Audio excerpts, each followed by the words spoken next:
how are you? I'm well, thanks, Robin. But with all these long weekends and summer coming upon us as it is now, all that work that we need to do for next term's coach in the class is beginning to give me the heebie-jeebies. I know, and also being at school, it's quite busy at school at the moment. School gets in the way. Yeah, it totally gets in the way in one way. And in another way, it's been so amazing to be in the classroom again. I have been there for a while, be in the classroom again and be so fortunate to be sharing our coach in the class work with group of grade with fours. real live children, and I think that is such a gift because you're test piloting everything and checking out what works and what doesn't. And it's amazing because the kids immediately give feedback and the teachers are giving feedback, so we're getting live feedback and improving as we go along. And what was super exciting is a child the other day whose mom is also a teacher at the school that we're at. She told her mom how she absolutely can't wait every day, if it's history or geography or science, for it to start. The mom came in and said, thank you, whatever you're doing, please carry on, because my child, who is doesn't normally love school, literally breathes and sleeps, eats and breathes history, geography, and science now. That's the biggest compliment we could ever get, because that's exactly why we wrote it, to make the content exciting, to make school fun and happening. And they're grade fours, the first time they're really interacting with these subjects and taking command of their own learning. That's what it's all about. They're involved in the learning and they're not just sitting quietly. So I've been so excited. To hear. Please will you share what's been happening in your classroom with us? Okay, so I'm going to switch over to our slides now, just so that we can have a look at what we are doing. So there we go. I thought I'd start off with the geography. We had Tammy who got lost, and she needs to find her way from the station down to our local school. And we gave our kids maps of our local area for them to trace their own routes. And this would be possible with any school, with any local map from Google. Totally. In fact, we used Ahoy Maps to make a Google map simple. Brilliant. And that's all in the lesson note, if I remember. Totally. And the kids loved it because they suddenly realized there's not just one way to get from A to B. And they were, wait for you. And does it matter if it takes longer or shorter? Or obviously we want to go the shortest route. But now what if there's a traffic jam? And they loved it. It was amazing. So very practical. And then moving on a few lessons later, we had a look at settlements. And we gave the children a picture of a settlement and asked them to attribute list. And so you're trying to get them to discover the concept of towns or cities or country by themselves. Yes, discovery learning. And to actually look at what are attributes. And that was super cool because immediately you could see if they were going off the concept of settlement. They'd go, they're blue clouds. And you could go, okay, that's part of the picture, but look at the settlement. And so it was a great way to have an informal assessment of, are they getting the concept of settlements? And, houses are far apart, or there's only a few houses, not just, the picture's pretty and the sun is shining. So that was very cool. Discovery learning, because that's forever learning. Totally. They totally got that concept on their own. And also the fact that they were working in groups, even in times of COVID, we had our kids kind of sitting, they were still a meter apart. You can see all these kids have got pencils in their hand. They're all going to have a turn to write. It wasn't just this old-fashioned scribe. I know. That was terrible. Everyone must participate. Yeah, and we used a newsprint, and so we weren't really worried about nice handwriting or anything else. Never. It was really about getting those attributes down. So the kids loved it, and they all understand now what those different settlements are about. Brilliant. Moving on to NST. This is beautiful. I love this lesson. The kids love this lesson. So we just finished off looking at structures of animals and sort of on the back of structures of plants, structures of animals, and we're about to head off into animal adaptations. And so we asked kids to have a look at how could they invent or create an original animal. And we gave them the tool of BAR, which is a creative thinking tool. And it's they basically have to think about what on their animal can they make bigger or smaller, what can they add or remove, what can they replace or rearrange. And I love this one in particular. This child really thought in amazing detail about where her animal was going to live and what it would need in order to live there. So sure, this was super exciting.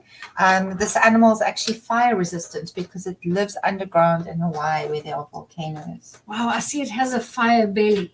Isn't that amazing? So you've taken the concept of head, limbs, body, tail, and we've created a whole new animal, and you've grown creativity, an essential skill, which often doesn't get grown, used, spoken about, or even assessed. And we assess this. We gave this is part of our science assessment because whoever gives a mark for creativity. I know, it's lovely. And it's a proper broken down rubric mark. Yeah, it's not just like we liked it, it was pretty. Yes. So I'm sure some of you are looking and going, oh yeah, but this is a girl. Yes, this was a girl, but here's a boy one.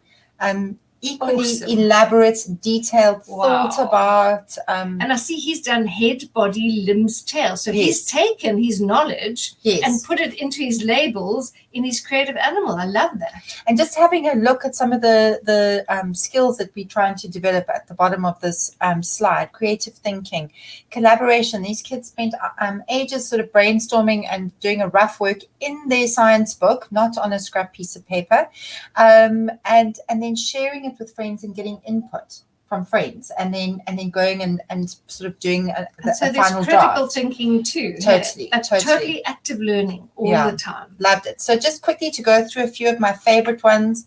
This one, he looked a little bit like a cat, and that's because he eats cats. So he mingles with his food first. Loved it.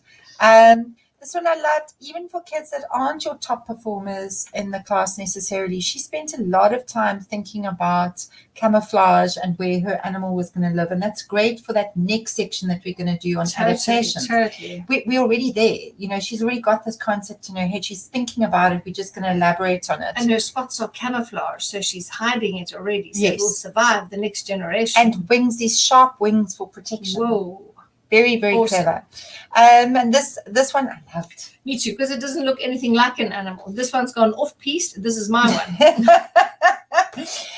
Look, she started off with a kind of an elephant type animal and thought about its big ears, and suddenly she came up with the soundonator. Oh, I love that. Can hear sounds that humans can't. She signed her work because she's so proud of it. Love it.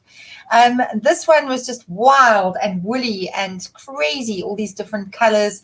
Definitely not camouflaged at all, but didn't need to be because it can fly, and it's got a unicorn horn, and it's got a spiky tail. And what's it called? The Teagle lives in Africa and only eats Starbucks unicorn frappuccinos. Whoa. Maybe it just lives in the mall. This is creativity unleashed. It's so beautiful to see. This one I particularly loved because when I initially I was like, oh, this is cool. He's universal somehow. Yes, my weird animal lives everywhere and anywhere. So he really thought about how can my animal blend in anywhere. So it's not too flashy or anything, but it literally is highly adaptable to any environment. Awesome. So it's almost predicting what's coming without knowing. Yes, love it. Yeah. This one I loved because it was very different. It lives in the sea. And in fact, her original idea didn't look quite like this. It was a lot more land-based. And somebody gave her some input saying, what about if it could be a sea creature? And she adapted it after that. And look, it's called a dracicon. How beautiful is that? Beautiful, yeah. This one, I had fits of giggles because he started off with the thing that he wanted to remove was the butt. Because, butts are gross. Me too. And then he evolved this into something amazing. And he came and asked, could it be something that maybe wasn't quite an animal anymore, but inspired by an animal? And it's not necessarily scientific. It is, because how many inventions are inspired by nature? Many, hundreds, everything, in fact, too. Not everything, most things. What we're currently working on in NST are these habitat research projects, which have been amazing. They're done in groups. And while the information and sort of the research part of it is important, has been really important for us is that we chose, me in particular, I chose groups of children that maybe wouldn't work well together. because I think this is how we teach children to collaborate. Golden opportunity. We can't always work in a group of people that we love. Yes, and I've been inspired by the top performing child that I've put with one that kind of, messes around a little bit and, can focus for like 3 seconds, and seeing what they can produce. They really, how your top performers actually taken the other one under their wing and actually got amazing work out of them. I really was blown away. And they're 9. And that's a skill in itself. Totally. And I love the way you've given them the headings, though: the climate and vegetation, plants, animals, and interesting facts. Because you're guiding them on how to create a project. Yes. This is for their own project. Yeah, it wasn't just thrown in the deep end and like pick up their own stuff, which they needed because they're little still. So they needed total guidance in that area, and then sort of a bit of help with the collaboration thing. And then looking at history, the kids have loved this because they've been driving around Cape Town seeing these the landmarks. Yeah, that they've seen them, but they didn't know anything about them now. And they've loved this. So after reading the article of the spotty dog, we had this double bubble map then and now, looking at what it used to look like and what it looked like now. Again, done in their books. You can see it's hand drawn. It's not a stick-in worksheet to make it look pretty thing. And in fact, I sent my kids' books home and I asked parents to look at it, because I think if we're doing something different, it's important to engage parents in that change as well. Involving parents where it's not just a test is so important. Involving them in their kids' own learning. Totally. So these were really cool. And you can see they all look a little bit different. Some are pretty. So this is Spotty Dog, that landmark in retreat. Yes. And they're looking at it Spotty then and now. So you clearly showed old photographs and new photographs. So it was actually a whole newspaper article about then and now of Spotty Dog. And so instead of writing a note, we enjoyed the article, and then we did this, which is a critical thinking thing. We pulled out information, which was really cool. And you can see they all look very different. And it's all in their notebook, and it's not a stuck-in note where you filled in the blanks. Totally. They actually had to read the article and pull out stuff themselves. Brilliant. Which was super cool. So I think that's kind of, I am so excited about what we are doing. I'm very excited with the work that's been going down, and I have heard rumors and good vibes from the grade 6s too, which is awesome. Yeah. But we better get writing for next term, because we would like to show you some of it in the last week of term. Yes. Yeah. And then write ourselves silly in the holidays. And you just have to trust us that it's going to be absolutely awesome. Because this has been awesome. I mean, the schools, I know another local school that's been using the science, and they've got their kids walking around the garden going, oh, it's that succulent. And it's that, we learned about this in NST. I mean, when have you ever? Which is so cool. Awesome. So we really are feeling very proud of the work that ourselves and our team generated. Yeah. And we hope to bring you some more next term. We are bringing more. We're bringing a lot of grade 4 again, because we seem to have a lot of writers there. We bring you some grade 6 and some grade 7 work for the first time. Yes. So that's all very cool. Awesome. So until next week, we're going to love and leave you and get back to our PCs to continue working. And enjoy the Easter break. See you next week.